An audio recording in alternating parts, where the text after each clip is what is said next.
Hello, ma'am. Which editorial should I check out today? Yes, absolutely. There's a very important editorial in the Hindu's opinion section today. So come, let's have a look. Now, the editorial is Sudan civil war deepening humanitarian crisis with close to 10 million people fleeing their homes. The displacement crisis in Sudan is currently the largest and the fastest growing. Now, let us talk about the background of the conflict. So, the civil war in Sudan began in April 2023, 15 April 2023. Its GDP, which had already been weakened, saw its steepest contraction in 2023-2024, shrinking to 29%. Now, this war broke between the armed forces SAF, Sudanese armed forces, and the Rapid Support Forces RSF.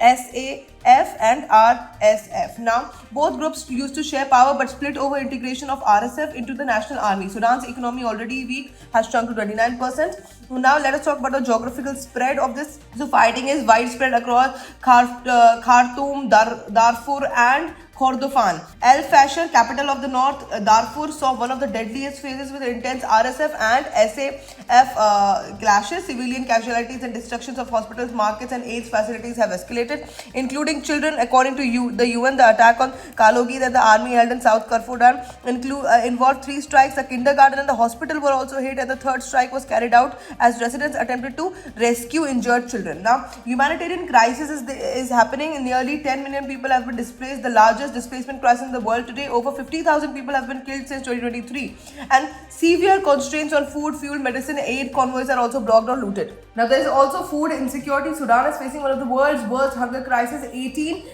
plus million people in acute food insecurity. Some regions face famine-like conditions. Prices of staple grains, sorghum, millet have skyrocketed due to supply disruption and inflation. Economic collapse has been there. You can see the GDP here. So this is the GDP report of Sudan, and you can see it reached here, and then you can see the bars. Now, the additional pointers are there. Conflict drivers also impact on the neighborhoods. Also, environmental angle is also there because climate vulnerability is happening. International law perspective is also there, like possible violations of Geneva Conventions, protection of civilian norms, UN resolutions or humanitarian access. Economic dimension is also there because inflation is more than 300%. Can you imagine?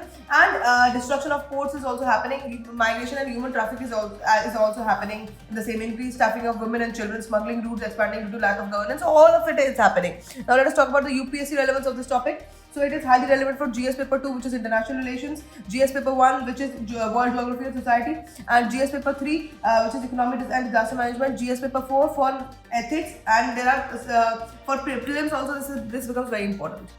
If you want a deeper analysis of this editorial, please go watch our DNA video, and that's it for today. Thank you for watching.